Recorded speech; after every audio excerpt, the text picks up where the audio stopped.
pagi, selamat datang di bacaan hari ini, hari Jumat tanggal 4 Februari tahun 2022. Selamat datang di bacaan harian, bacaan umum untuk semua zodiak. Ambil hanya jika resonate, silakan lihat description box di bawah video ini untuk rangkuman bacaan hari ini. Saya melihat transit hari ini ketika bulan bertemu dengan Neptunus, square dengan Lilith, dan sextile dengan Pluto dan Merkurius station. Ini kayak saya tiba-tiba dikasih pilihan gitu ya, pilihan untuk mengikuti jalan yang memang seharusnya, tapi kind of breaking my heart gitu. I don't know why gitu ya, tapi yang jelas kayaknya ada rasa berat di situ, atau kita memberontak. Somehow sih di sini kalau saya melihat pilihan itu lebih baik kita menjalani saja walaupun itu berat, tapi dorongan untuk memberontak itu ada, dan itulah yang menyebabkan kita ditanya, jadi kamu maunya apa? Jadi kayak kita dipaksa untuk mengakui keberpihakannya kita. Oke, itu kayaknya kalimatnya. Jadi ketika ada dua pihak, dua-duanya sama-sama sebenarnya punya alasan yang tepat untuk pilihannya masing-masing. Kita sebenarnya tidak ingin berpihak, but somehow kayaknya ada tindakan yang mau nggak mau menentukan iya tidaknya itu bisa dimaknai kita berpihak pada satu pihak ya, entah menerima atau tidak, dua-duanya itu ada. Jadi kayak makan buah si malakama itu penggambarannya di sini gitu ya, kira-kira seperti itu. Anyway, kalau kita mencari jawaban lain gitu ya dari chart ini, adalah kita tetap mengikuti apa yang menjadi keharusan, karena matahari conjunctionnya sama Saturnus. Jadi kebutuhan untuk memberontak itu ada, dan kita nggak bisa menutup mata bahwa itu ada karena Lilithnya ada. Oke, itu sih yang terlihat pertama. Kemudian 3 kartu, iya. Jadi kan kita udah di posisi yang relatif tinggi, cukup tinggi ya, untuk bisa dimintai tanggung jawab, mengambil keputusan. Jadi kita udah nggak boleh hanya mengekor. Jadi kita harus punya alasan sendiri kenapa kita memilih A atau B, atau menentukan keputusan tertentu.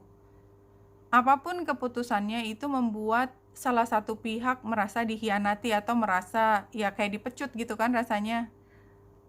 Ya makan buah si malakama itu, dua-duanya punya konsekuensi yang kita sebenarnya kalau bisa cari jalan tengah, tapi ternyata nggak bisa. Anyway, ini membuat kita belajar bahwa memang tidak semua situasi itu kita bisa lewati dengan mudah, but somehow kita bisa melihat nanti belakangan hari konsekuensi dari situ dan belajar banyak dari situasi ini. Ini sebenarnya pembelajaran ketika kita dihadapi pada jadi ya memang ini levelnya tingkat manajer lebih tinggi lah, intinya gitu. Kita nggak akan sampai pada sini. Tadi penggambaran dari bunga di Lenormandnya itu menunjukkan kita nggak bakalan dapat masalah serumit ini kalau kita belum sampai levelnya. Dan di sini value your self-worth, your God's precious gem. Ini artinya, dan penggambarannya kan batunya atau kristalnya yang putih. Jadi kita diminta untuk mengambil keputusan sesuai dengan cahaya yang datang dari kita, kemampuan kita, kearifannya kita.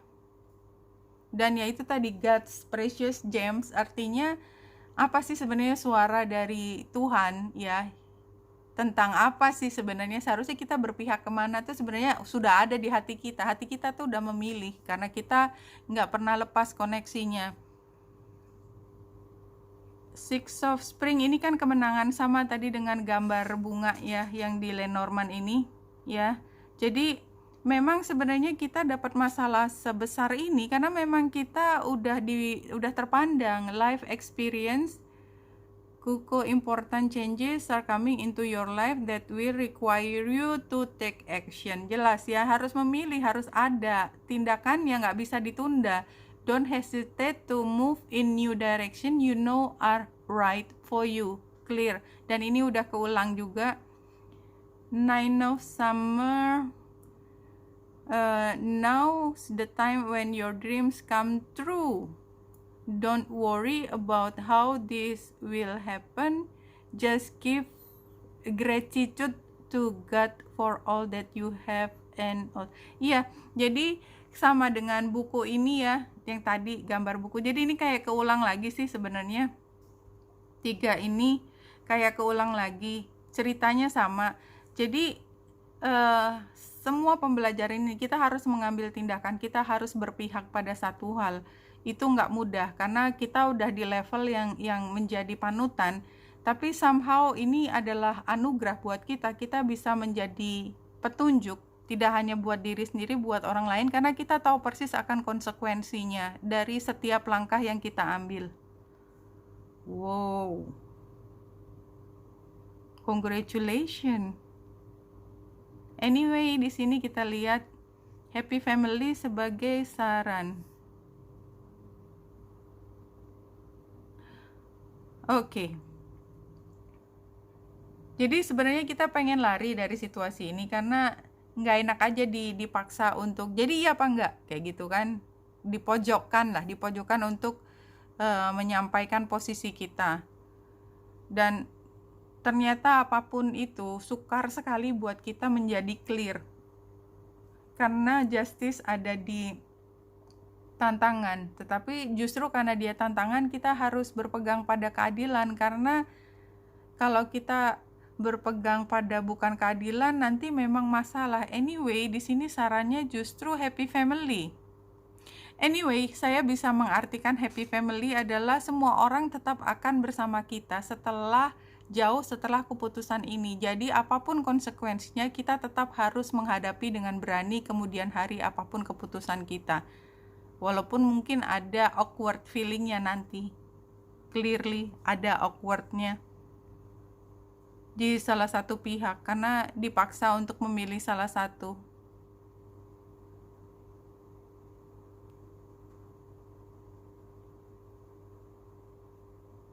When it's hard to be kind, that's when it's most needed. Jadi apapun pilihanmu, saya pikir kalau saya ditanya keadilan, keharusan, itu semua prinsip-prinsip tertinggi harus ditegakkan, dan itu ternyata sangat tricky karena ada akibatnya dan itu bisa memakan hati kita nanti. But I think whatever keputusanmu, yang penting kita tetap berbaik hati, karena pada saat ini sukar untuk berbaik hati dan paling dibutuhkan pada saat ini adalah untuk berbaik hati. Oke, Wenita Indra Sari sini, semoga membantu. Salam hati dan cahaya.